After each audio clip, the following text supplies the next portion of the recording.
Good morning, everyone. This is the next 10 lectures of the auditing. Next 10 questions हम यहाँ पे करेंगे MCQ के. हम लोगों ने फर्स्ट सीरीज करी, सेकेंड सीरीज करी. This is the I think fourth series. तो स्टेचुटरी ऑडिट की बात कर रहा है. स्टेचुटरी ऑडिट को आप एक बार, दो बार, तीन बार, बहुत बार सुन चुके. स्टेचुटरी ऑडिट वो ऑडिट होती है जो कंपलसरी होती, कराना ज़रूरी है.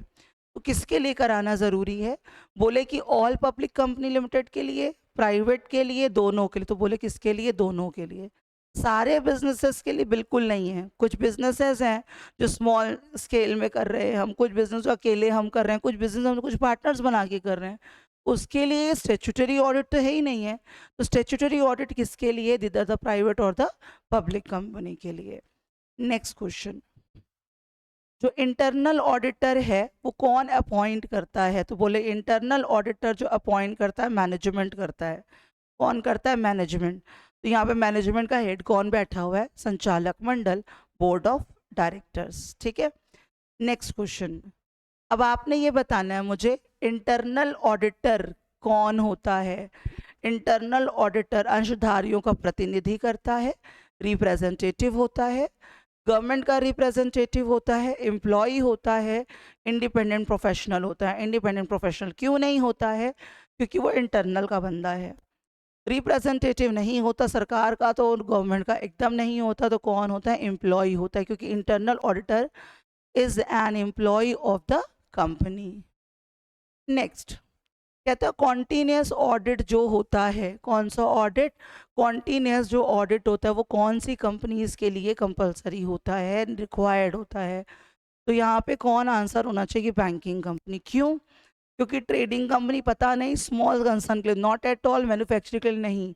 कॉन्टीन्यूस ऑडिट वो होता है जो कंसिस्टेंसी से कुछ ब्रेक ले लेकर ड्यूरेशन में ऑडिटिंग होती है. वो कौन सी कंपनीज में ज़्यादा ज़रूरी है? जहाँ पे ट्रांजेक्शन्स फ्रिक्वेंटली हो रहे हैं और जहाँ पे ऐसे ट्रांजेक्शन्स हो रहे हैं जिनको चेक करना ज़रूरी है. तो यहाँ पर कॉन्टीन्यूस ऑडिट या तो स्टाफ करता है ऑडिटर, या तो खुद ऑडिटर करता है.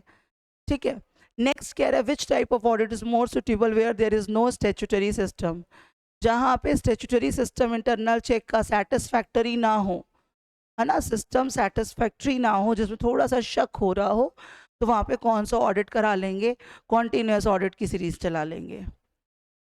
Existence of the internal check. अगर इंटरनल चेक का सिस्टम अच्छा है ना, अगर इंटरनल चेक का सिस्टम अच्छा है तो उसकी वजह से क्या फ़र्क पड़ने वाला है?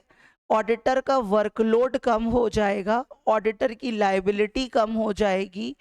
ना लाइबिलिटी कम होगी ना वर्कलोड कम होगा, लाइबिलिटी भी कम हो जाएगी, वर्कलोड भी कम हो जाएगा. आंसर जल्दी.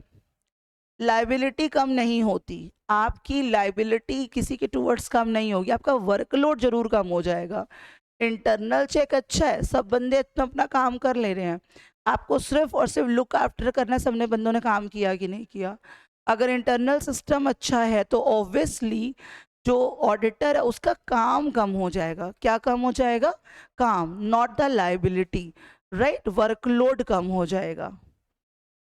वर्किंग पेपर्स जो होते हैं वो बनाता कौन है? ऑडिटर. बना कौन रहा होता है? ऑडिटर. तो प्रॉपर्टी भी किसकी होती है? ऑब्वियसली ऑडिटर की. तो वो अपने काम को कन्वीनियंट वे में करने के लिए पेपर्स तैयार करता है, हमें कब क्या करना है और कौन कौन से पेपर मुझे ऑडिट करते टाइम यूज होंगे. तो that is known as a working paper.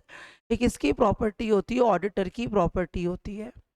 Internal auditor appointed by management and removed by management. Auditing compulsory किसके लिए है? Joint stock company, banking company, cooperative society, सब के लिए कंपलसरी होता है ना. बैंकिंग कंपनी के लिए भी 1949 में कंपलसरी था, कोऑपरेटिव में 1912 में था. इसका मतलब सबके लिए क्या है? कंपलसरी है. और पहली बार ऑडिटिंग का कॉन्सेप्ट कहाँ से आया? किसने मैंडेटरी कर दिया? भाई 1913 में क्या कर दिया गया? मैंडेटरी कर दिया गया. ठीक है. इस सीरीज के बाद जस्ट हाफ एन आवर बाद आप वापस से 10 क्वेश्चन की सीरीज को देख लेना. ट्राई करेंगे कि आज जो सीरीज चल रही है हमारी 50 क्वेश्चंस वाली वो ख़त्म हो जाए.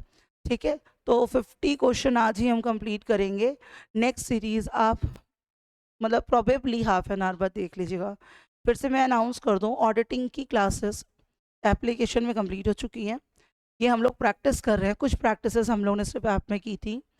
फिर से बोल दूं, बहुत देर करेंगे एप्लीकेशन लेने में, फिर मुझे मत ब्लेम करिएगा कि पूरी वीडियोस एक साथ मिल रही हैं। अगर आपने लेना है, अभी भी टाइम है, एग्ज़ाम्स का वेट नहीं करना, एग्ज़ाम्स की प्रिपरेशन करनी है।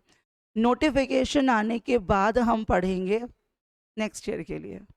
अगर अभी हमें एग्ज़ाम देना तो वी हैव टू प्रिपेयर, कि करना ही करना है, करना पड़ेगा, वी हैव टू, कोई ऑप्शन नहीं है।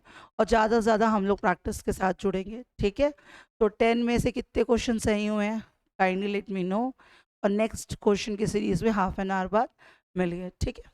मिलते हैं हाफ एन आवर बाद।